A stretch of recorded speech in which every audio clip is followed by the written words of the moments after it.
Malam itu, hujan mengguyur deras. Petir menyambar sesekali, membelah langit yang gelap kelam. Suara rintik air menabrak atap rumah, menjadi latar suara yang mengisi keheningan.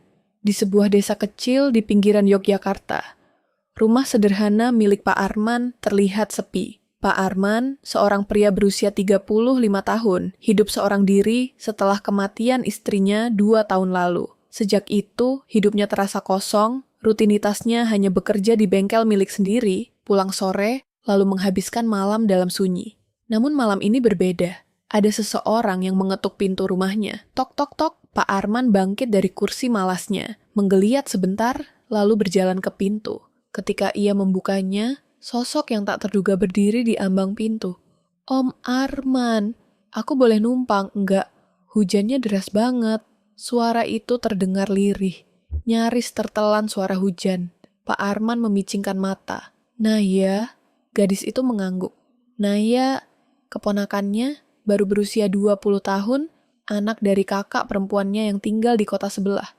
Ia datang tanpa pemberitahuan, tubuhnya basah kuyup, rambut panjangnya menempel di wajah mungilnya yang pucat karena kedinginan.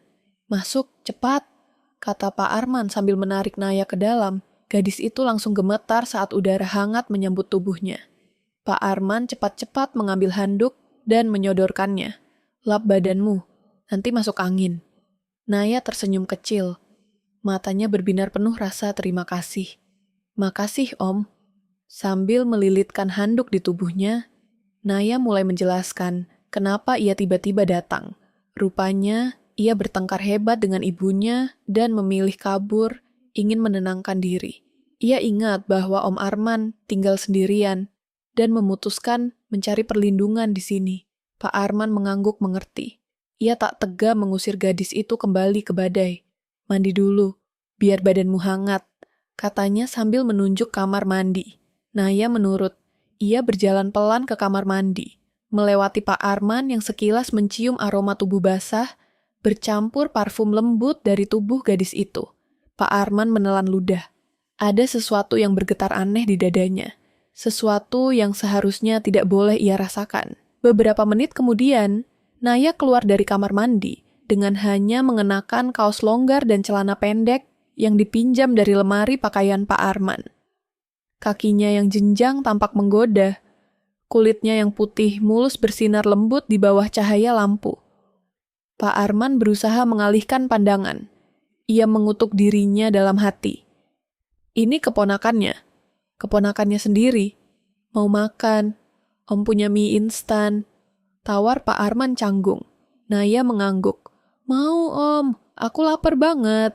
Sambil memasak mie, Pak Arman mencuri-curi pandang. Senyuman Naya, tingkahnya yang polos, caranya mengelap rambut dengan handuk. Semua terasa mengusik kedamaian batinnya. Hatinya berkecamuk. Ia mencoba meyakinkan dirinya bahwa ini hanya rasa kasihan, tidak lebih. Namun ia tahu, dalam-dalam sana, itu bukan hanya kasihan. Malam semakin larut. Setelah makan, mereka berbincang di ruang tamu. Obrolan ringan berubah menjadi tawa kecil, mengenang masa kecil Naya yang sering bermain di rumah Om Arman dulu. Wajah Naya berseri-seri, matanya berbinar setiap kali tertawa, membuat dada Pak Arman sesak oleh rasa bersalah. Naya tidur di kamar Om aja ya, kata Naya tiba-tiba. Pak Arman mengerutkan dahi. Hah? Terus Om tidur di mana? Di sofa, kan bisa, ujar Naya manja. Pak Arman menghela napas berat, ia tidak mungkin menolak. Ya udah, kamu tidur di kamar. Om di sini. Naya bangkit, lalu dengan impulsif memeluk Pak Arman. Tubuhnya yang hangat dan lembut menempel erat di dada Pak Arman. Sesaat, dunia seakan berhenti berputar. Pak Arman membeku, tak berani membalas, tapi jantungnya berdetak gila. Makasih Om, Naya sayang banget sama Om, bisik gadis itu. Setelah itu, Naya masuk ke kamar, meninggalkan Pak Arman yang masih terpaku di sofa. Hujan masih turun deras. Petir kembali menyambar, mengguncang kaca-kaca jendela. Pak Arman tak bisa tidur. Setiap kali memejamkan mata, bayangan Naya dalam balutan kaos tipis, itu kembali mengusik pikirannya. Ia berusaha keras menahan diri. melawan naluri yang kian menggila. Tiba-tiba, suara langkah kaki mendekat. Pak Arman membuka matanya dan melihat Naya berdiri di depannya. Matanya basah, wajahnya tampak rapuh. "Om, aku takut." Suaranya bergetar. Tanpa menunggu jawaban, Naya merunduk masuk ke pelukan Pak Arman. Tubuh mungilnya bergetar hebat. Pak Arman kaku. Ia merasa jahat. Tapi kehangatan tubuh Naya di pangkuannya membuatnya kehilangan akal sehat. "Naya, kamu harus tidur," bisik Pak Arman lemah. "Aku mau di sini aja." "Deket, Om," gumam Naya. Lalu tanpa sadar mengangkat wajahnya. Mata mereka bertemu. Jarak di antara mereka begitu dekat. Nafas Naya membelai kulit Pak Arman. Dalam sekejap, dunia seakan runtuh. Tanpa sadar, Pak Arman menunduk. Bibir mereka bersentuhan ringan. Begitu cepat, begitu tidak disengaja. Namun cukup untuk membangkitkan bara yang tersembunyi. Pak Arman langsung menarik diri. Wajahnya pucat. "Maaf, Om gak sengaja," katanya tergagap, tapi Naya hanya menatapnya dalam-dalam. Kemudian tanpa ragu, gadis itu memajukan wajahnya, mencium Pak Arman lagi, kali ini lebih dalam, lebih berani. Pak Arman membalas, batasan hancur, akal sehat luluh. Mereka saling merengkuh dalam pelukan panas, bibir bertemu bibir, tangan meraba, mencari kehangatan yang selama ini terpendam. Tubuh Naya bersandar lemah di dada Pak Arman. Ia tidak menolak, justru sebaliknya, ia menggeliat manja, membiarkan Pak Arman membelai rambutnya, punggungnya, hingga pinggangnya. "Naya, kita nggak boleh, ini salah," bisik Pak Arman dengan suara parau. Tapi Naya hanya membalas dengan erangan lembut, tubuhnya menekan lebih erat ke tubuh Pak Arman. Malam itu, dalam derasnya hujan, dalam suara gemuruh langit, dua jiwa yang seharusnya terikat dalam hubungan keluarga, terjerat dalam ikatan yang jauh lebih dalam dan berbahaya. Mereka tahu mereka berdosa. Mereka tahu ini salah. Tapi malam itu, mereka memilih untuk tenggelam dalam dosa manis yang tak terlupakan. Pagi menjelang, hujan sudah reda, menyisakan aroma tanah basah yang menenangkan. Matahari malu-malu mengintip dari balik awan, menghadirkan cahaya tipis yang menyapu ruang tamu sederhana itu. Pak Arman terbangun perlahan, tubuhnya terasa kaku. Ia membuka mata, lalu terkejut saat mendapati Naya masih tertidur pulas di pelukannya. Tubuh mungil gadis itu melingkari tubuhnya erat. Kepala bersandar di dadanya, nafasnya teratur, bibir mungilnya sedikit terbuka. Semalam terasa seperti mimpi terlarang yang seharusnya tidak pernah terjadi. Pak Arman memejamkan mata erat-erat, menahan rasa bersalah yang menggerogoti hatinya. Ia sadar betul bahwa apa yang terjadi semalam takkan pernah bisa dihapus. Tapi di balik semua penyesalan itu, ada rasa hangat yang enggan ia akui. Rasa yang sudah terlalu dalam untuk dipungkiri. Pelan-pelan, Pak Arman mencoba melepaskan pelukan itu tanpa membangunkan Naya. Tapi gadis itu meringkuk lebih erat, menggumam dalam tidur. "Jangan pergi, Om." Pak Arman membeku. Suara itu, nada manja itu, membuat hatinya runtuh. Ia mengelus rambut Naya perlahan. "Om tetap di sini, Nay," bisiknya. Beberapa menit kemudian, Naya membuka mata. Sekilas, rasa malu melintas di wajahnya, tapi cepat tergantikan oleh senyum kecil yang hangat. "Pagi, Om," katanya pelan. "Pagi," jawab Pak Arman canggung. Mereka saling diam beberapa saat. Suasana menjadi canggung, seakan keduanya menyadari dosa yang telah diperbuat, namun tak berani membahasnya. Akhirnya, Naya yang memecah keheningan. "Om, semalam, aku nggak menyesal," katanya lirih, matanya menatap dalam ke mata Pak Arman. Pak Arman mengerjap, hatinya berdegup keras. "Naya, kita keluarga. Ini salah," katanya serak. Naya menggigit bibir bawahnya. "Tapi hati aku bilang lain, Om." Kalimat itu menusuk Pak Arman. Ia ingin berkata sesuatu, ingin menghentikan semua ini sebelum makin dalam. Tapi saat melihat mata Naya, mata yang penuh ketulusan dan kehangatan, seluruh pertahanan dirinya runtuh. Tanpa sadar, tangannya meraih pipi Naya, mengusapnya lembut. Naya menutup mata, menikmati sentuhan itu, dan sekali lagi Mereka terjatuh dalam pelukan satu sama lain. Hari itu, mereka menghabiskan waktu di rumah. Pak Arman sebenarnya ingin mengantar Naya pulang, mengembalikannya ke keluarganya, mengakhiri semua sebelum terlambat. Tapi Naya bersikeras tinggal lebih lama, beralasan bahwa ia belum siap kembali. Pak Arman tak bisa menolak. Mereka makan bersama, tertawa kecil, seakan berusaha mengubur kejadian semalam. Tapi setiap tatapan mata, setiap sentuhan ringan yang terjadi tanpa sengaja, membuat bara yang sempat meredup kembali menyala. Sore hari, saat matahari hampir tenggelam, Naya duduk di serambi depan, memainkan gitar tua milik Pak Arman. Ia menyanyikan lagu-lagu lawas dengan suara lembut yang membuat hati Pak Arman bergetar. Pak Arman memperhatikannya diam-diam. Gadis itu begitu cantik dalam kesederhanaannya. Cara ia menyenandungkan lagu, cara ia tersenyum, semua membuat Pak Arman semakin terjerat. Saat lagu berakhir, Naya menatap ke arah Pak Arman dan tersenyum malu-malu. "Om, mau aku buatkan kopi?" Pak Arman mengangguk, tak mampu berkata apa-apa. Naya masuk ke dapur, tapi entah mengapa, beberapa menit kemudian, ia belum kembali. Pak Arman merasa aneh. Ia bangkit dan berjalan ke dapur. Apa yang ia lihat membuatnya tertegun. Naya berdiri di dapur, membelakangi Pak Arman, mengenakan kaos panjang tanpa celana. Kakinya telanjang, dan garis punggungnya tampak samar di balik kain tipis itu. Tubuh Pak Arman bereaksi spontan. Ia menelan ludah, mencoba menahan gelombang hasrat yang menyerbu. "Naya," suaranya parau. Naya menoleh. Tatapan matanya penuh tantangan. Bibirnya tersenyum kecil. "Aku mau buatkan kopi spesial untuk Om," katanya genit. Pak Arman tahu ia harus pergi. Ia tahu ia harus menghentikan semua ini. Tapi kakinya bergerak sendiri, melangkah mendekat.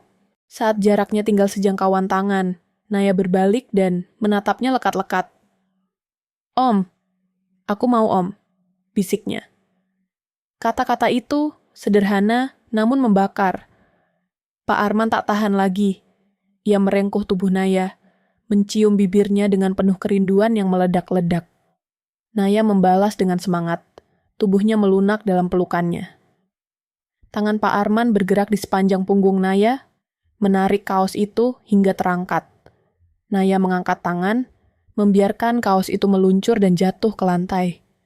Tubuh Naya kini telanjang di hadapannya, indah dan murni. Mata Pak Arman mengembara, menghafal setiap lekuk tubuh keponakannya, hati-hati seolah menyembah keindahan terlarang di hadapannya. "Naya, kamu yakin?" bisik Pak Arman, masih memberinya kesempatan untuk mundur. Tapi Naya mengangguk dengan mantap. "Aku cuma mau Om." Dengan penuh rasa, Pak Arman membawa Naya ke meja dapur. Ia mendudukannya di sana, mencium setiap inci kulitnya, membuat gadis itu mengerang pelan. Tubuhnya bergetar di bawah sentuhan Pak Arman. Naya merangkul leher Pak Arman erat-erat, membisikkan kata-kata manja di telinganya, memohon lebih. Mereka menyatu di atas meja dapur itu, di antara aroma kopi yang hampir jadi, di bawah sinar jingga matahari senja yang masuk dari jendela. Setiap gerakan, setiap desahan, dipenuhi cinta terlarang yang membakar jiwa mereka. Saat semuanya berakhir, mereka berpelukan erat, masih terengah-engah. Naya menyandarkan kepala di dada Pak Arman, sementara Pak Arman mengelus rambutnya lembut. "Kamu milik Om sekarang," bisik Pak Arman. Naya mengangguk, tersenyum puas. Tapi jauh di lubuk hati mereka, keduanya tahu, hubungan ini tidak akan mudah. Dunia di luar sana tidak akan pernah menerima cinta mereka. Mereka telah melangkah terlalu jauh, dan tidak ada jalan untuk kembali. Hari-hari berlalu setelah malam itu. Hubungan antara Pak Arman dan Naya berubah. Tak ada lagi sekat di antara mereka. Mereka tak lagi hanya paman dan keponakan. Mereka adalah dua orang yang saling mencintai, saling membutuhkan dengan cara yang tak mungkin dijelaskan. Namun, kebahagiaan itu seperti bunga yang mekar di jurang. Indah, tapi mengancam untuk jatuh kapan saja. Pagi itu, Pak Arman bangun lebih dulu. Ia menatap Naya yang masih tidur pulas di sebelahnya, wajahnya tampak damai. Seketika, rasa bersalah kembali menghantam dada Pak Arman. Ia sadar, dunia tidak akan pernah mengerti hubungan mereka. Hukum sosial, agama, dan norma semua menentang apa yang mereka lakukan. Tapi kenapa hatinya terasa begitu penuh hanya dengan memandang wajah itu? Dengan lembut, ia menyelimutkan tubuh Naya dan bangkit dari ranjang. Ia berjalan ke dapur, menyiapkan sarapan. Tangannya bergerak otomatis, tapi pikirannya melayang jauh. Bagaimana kalau keluarga tahu? Bagaimana kalau tetangga mulai curiga? Bagaimana kalau semuanya berakhir dengan kehancuran? Suara pintu kamar berderit membuat lamunannya buyar.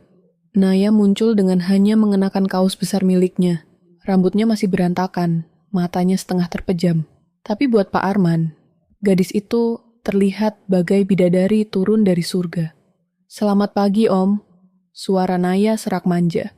Pak Arman tersenyum, setengah getir. "Pagi, sayang," jawabnya. Naya mendekat dan melingkarkan tangannya di pinggang Pak Arman dari belakang. Ia menyandarkan pipinya di punggung pria itu, menikmati kehangatan tubuhnya. "Aku bahagia, Om," bisiknya.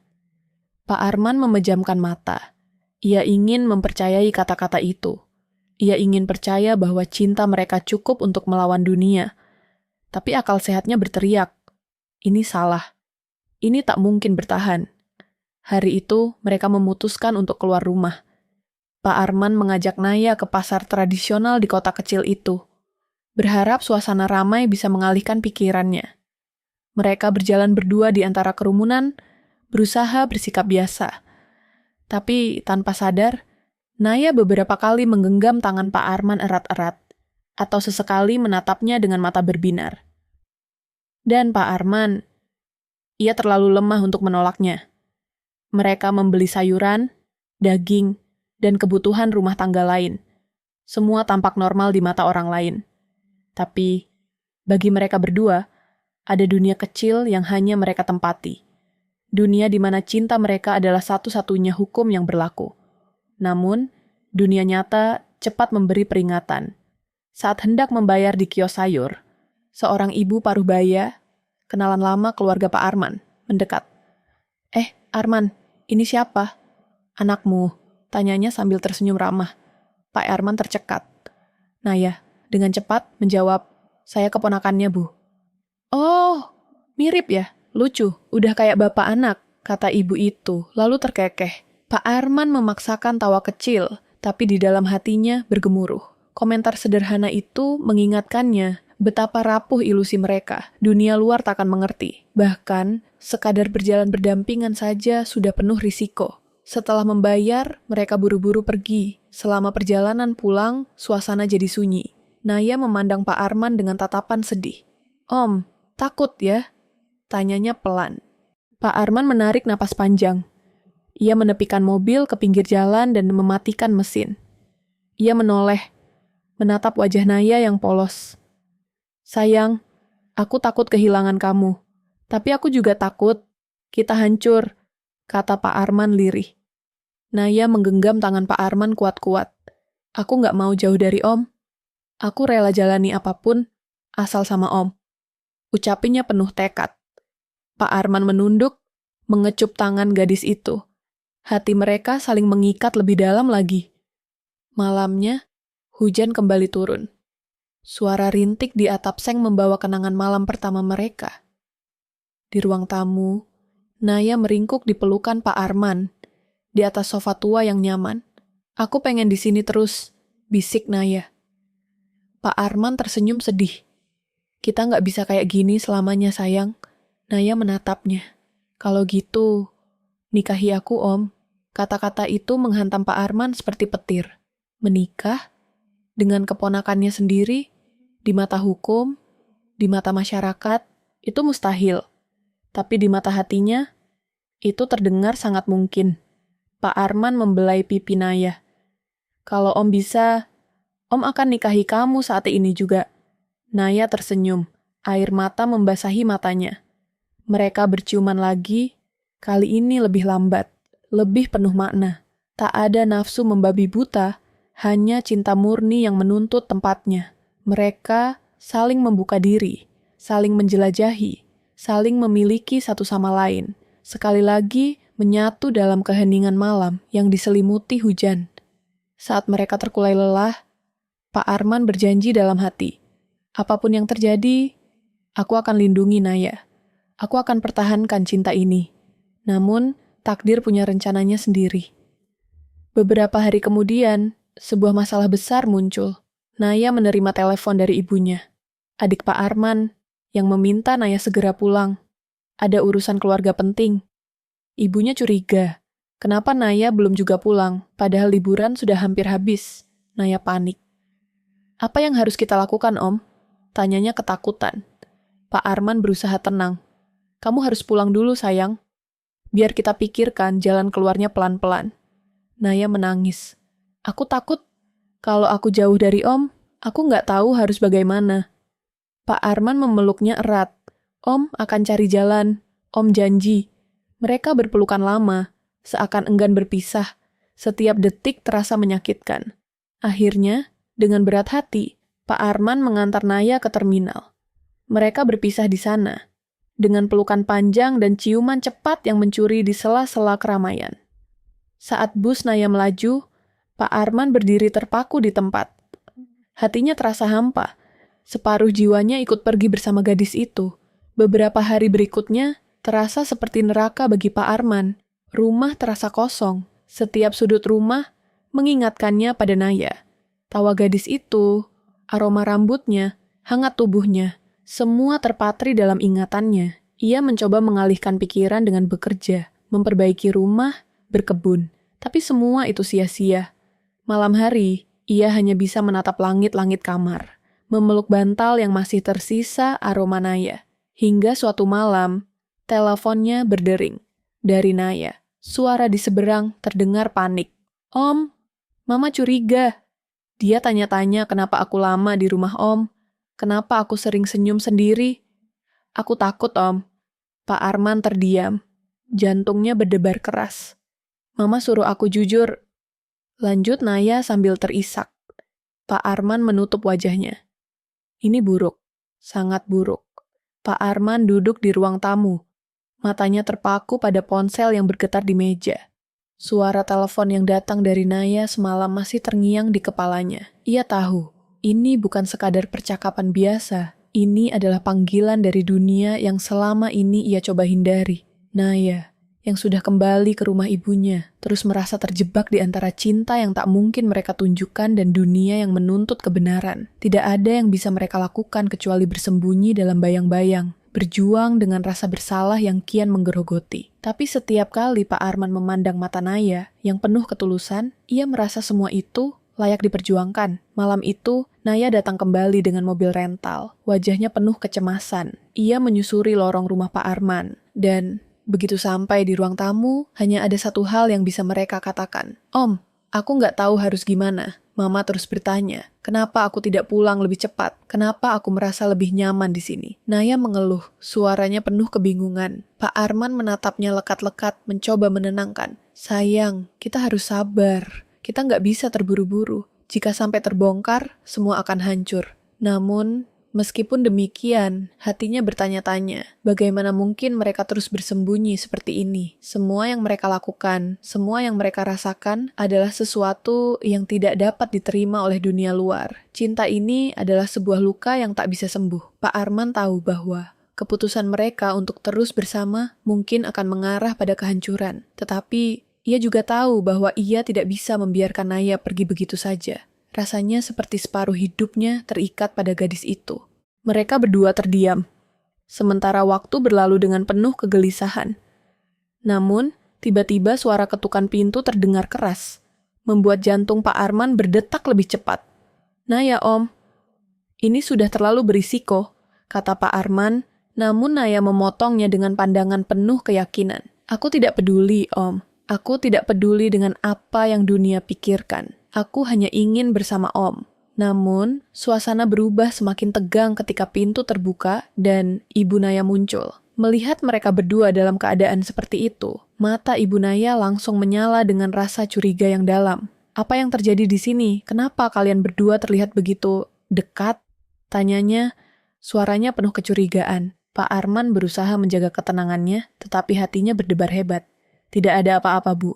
Kami hanya berbicara. Jawabnya dengan tegas, meski dalam hatinya ada perasaan bersalah yang semakin dalam. Tapi Ibu Naya tidak mudah dipadamkan. Dia menatap mereka berdua dengan tajam. Aku tahu ada yang tidak beres. Apa yang sebenarnya terjadi antara kalian berdua? Dengan ketegangan yang semakin terasa, Pak Arman akhirnya menarik napas panjang dan berkata, Kami mencintai satu sama lain. Kata-kata itu keluar begitu saja, penuh emosi yang tak bisa disembunyikan lagi. Ibu Naya terkejut. Apa? Tidak mungkin. Kalian berdua adalah keluarga. Ini salah. Ini tidak bisa diterima. Suaranya melengking. Namun, Naya menatap ibunya dengan tatapan penuh tekad. Aku mencintai Om, dan aku tidak akan lari dari itu. Aku tahu ini salah, tapi aku tidak bisa mengubah perasaanku. Ibu Naya terdiam sejenak, seolah mencerna apa yang baru saja didengar. Air mata mulai menggenang di matanya. Kamu anakku, Naya. Aku hanya ingin yang terbaik untukmu. Tapi ini sangat berbahaya. Pak Arman menatap Ibu Naya dengan perasaan bersalah. Kami sudah tahu betul apa yang kami lakukan, Bu. Kami tahu ini salah. Tapi perasaan kami tak bisa kami pungkiri. Setelah beberapa saat, Ibu Naya akhirnya menghela napas. Kalian harus menghadapi konsekuensinya. Kalian harus memikirkan baik-baik. Ini bukan hanya tentang kalian. Ini juga tentang keluarga. Dalam keheningan yang mencekam, Pak Arman dan Naya saling memandang. Mereka tahu bahwa apapun yang terjadi selanjutnya, hidup mereka tidak akan sama lagi. Mereka terjebak dalam perasaan yang begitu kuat, tapi dunia luar siap menghancurkan semuanya. Hari-hari berikutnya semakin tegang. Pak Arman merasa seperti terjepit di antara cinta yang ia miliki dan konsekuensi dari hubungan terlarang mereka. Naya juga merasakan tekanan yang semakin besar, apalagi dengan ibunya yang semakin mencurigai segala pergerakannya. Namun, pada malam yang gelap dan penuh hujan itu, mereka berdua kembali bertemu di tempat yang sudah mereka anggap sebagai tempat perlindungan. Naya, dengan wajah yang lebih dewasa dan penuh perjuangan, mendekat pada Pak Arman. Apa yang akan kita lakukan, Om? Tanyanya pelan. Pak Arman memandangnya dengan mata penuh cinta, namun juga penuh rasa bersalah. Aku tidak tahu, sayang. Tapi satu hal yang pasti, kita tidak bisa terus bersembunyi. Dunia tidak akan membiarkan kita bebas. Namun, Naya menarik tubuhnya lebih dekat. Aku tidak peduli, Om. Asalkan kita bersama, aku siap menghadapi apapun. Cinta mereka memang terlarang, namun mereka tahu bahwa ini adalah satu-satunya pilihan yang bisa mereka ambil. Dalam pelukan mereka, ada janji tak terucap, mereka akan bertahan, apapun yang terjadi.